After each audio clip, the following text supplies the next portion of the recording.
The Deputy President will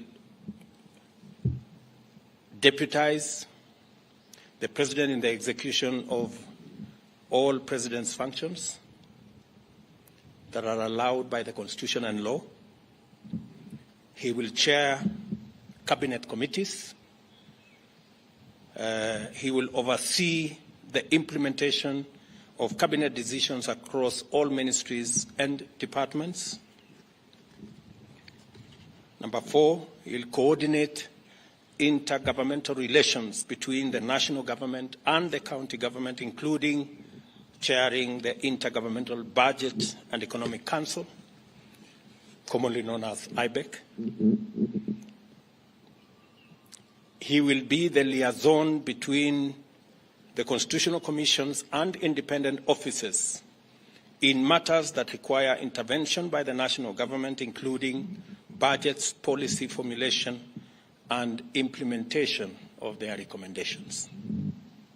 Number 6, he will coordinate the planning and supervise the implementation of development partners' funded programs and projects. And he will oversee public sector reforms and any other functions as I may assign him from time to time.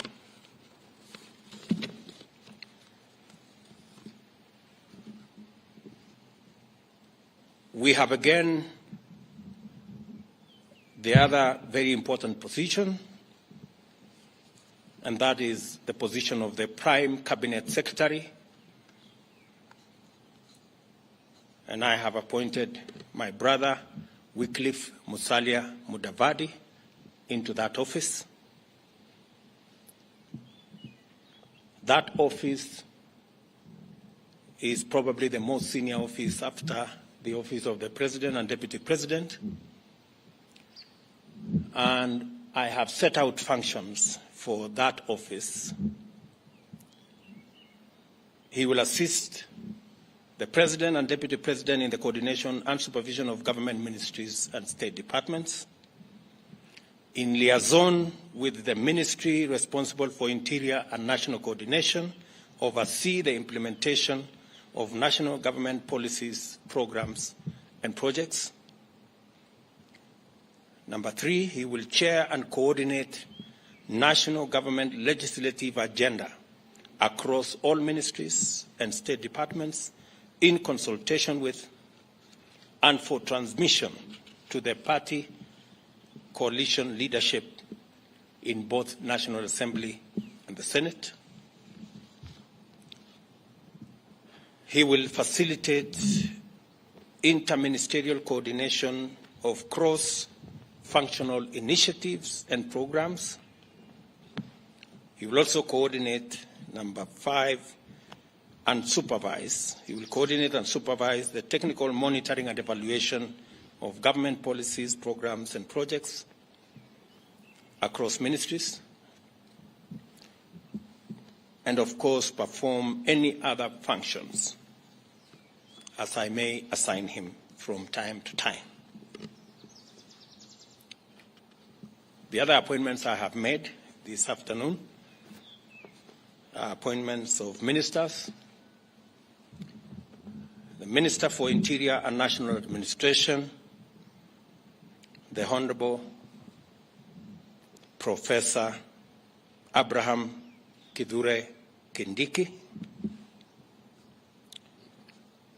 the Minister for National Treasury and Planning, Professor Njuguna Ndungu,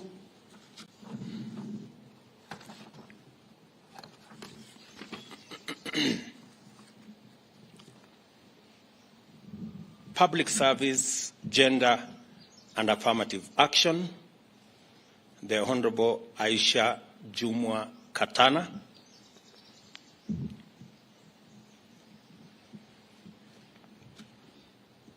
Ministry of Defense, the Honorable Aden Bare Duale, Ministry of Water, Sanitation and Irrigation, the Honorable Alice Mudhoni Wahome, Minister for Foreign Affairs and Foreign and Diaspora Affairs, the Honorable Alfred Mutua.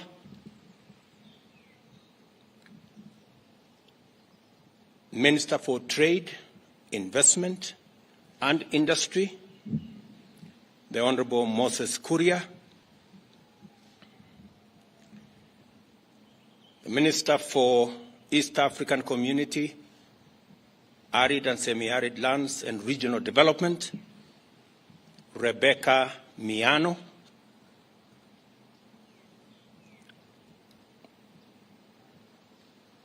Minister for Roads, Transport and Public Works, the Honorable Onesimus Kipchumba Murkomen.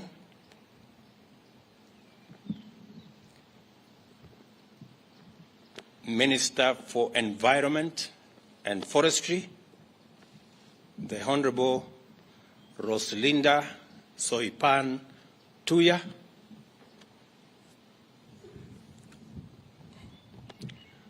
Minister for Lands, Housing and Urban Development, Zakaria Mwangi Njeru. Minister for Tourism, Wildlife and Heritage, the Honorable Penina Malonza.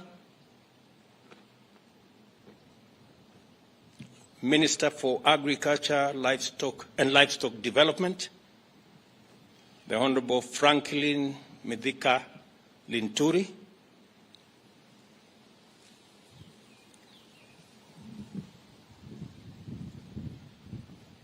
Minister for Health, Susan Nakumicha Wafula. Minister for Information, Communication and Digital Economy, Mr. Eliud Owalo. Minister for Education, Ezekiel Machogu. Minister for Energy and Petroleum, Davis Chirchir. Minister for Youth Affairs, Sports and Arts, Honorable Ababu Namwamba.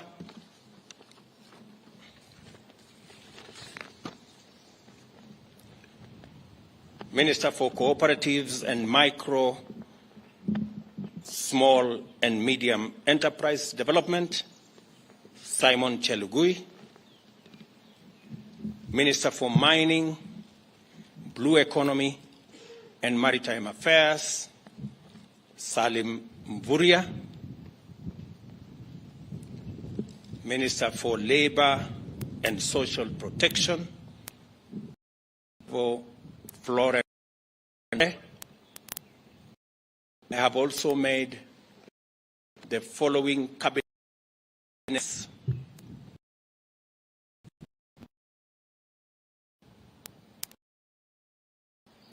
on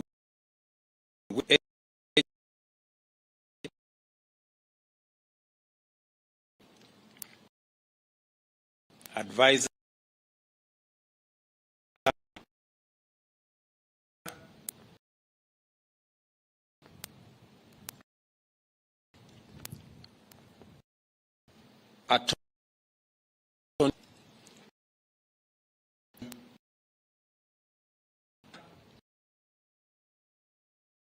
to the cabinet.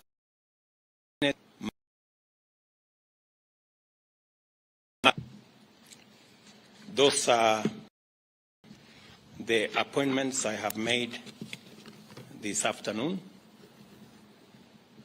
Other appointments will follow in due course on the other areas that are part of the team that will work with me and my two brothers and the entire cabinet in making sure that we implement the program and the plan upon which the people of Kenya voted for us.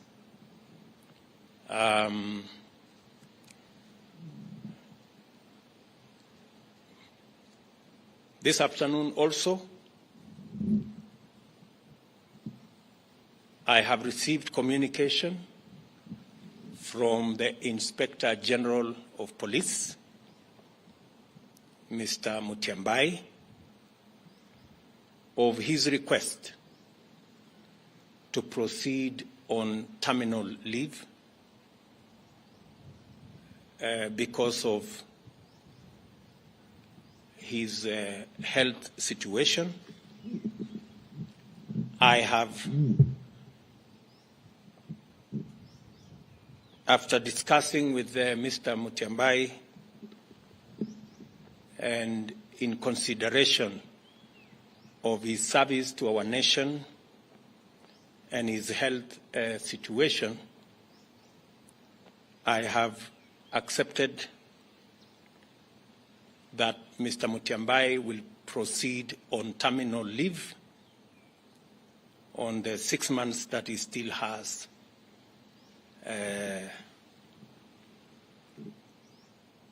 of his contract.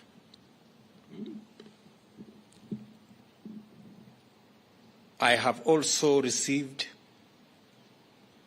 the resignation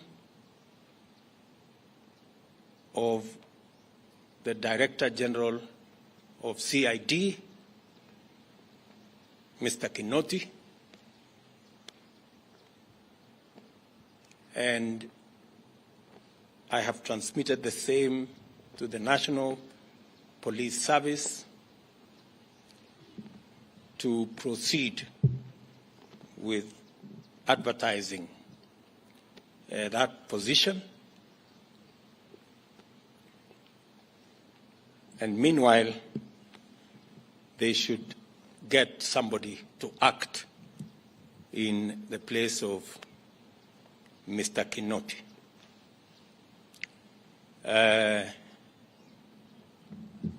Some consultations were going on.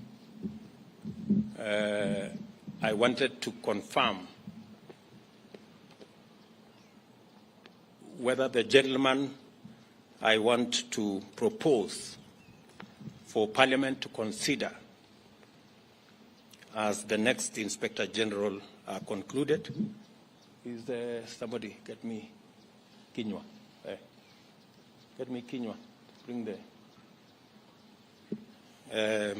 I will also formally announce to you that as well, all in the exercise of trying to assemble the next administration so that we can, all of us, begin to work on the nuts and bolts of the transformation of our country. We appreciate that we have a difficult economic situation in our hands, but I am confident that working with this team, we will overcome all the challenges that are there. Did you finish with that?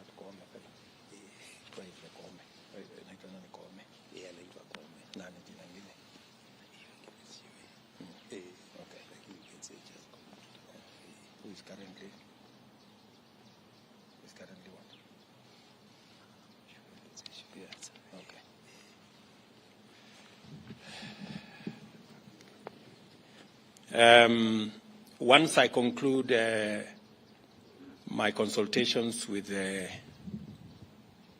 head of public service here, the name of the new Inspector General of Police will be released this afternoon. So, with those many remarks, ladies and gentlemen, I want to take this opportunity to wish the men and women on this list, the great people who will assist us deliver on the Kenya Kwanza plan. I wish them well.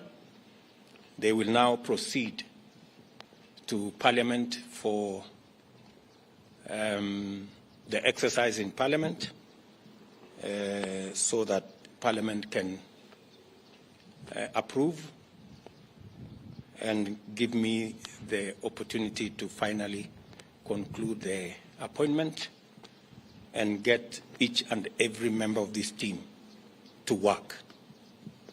Asanteni sana, and may God bless you.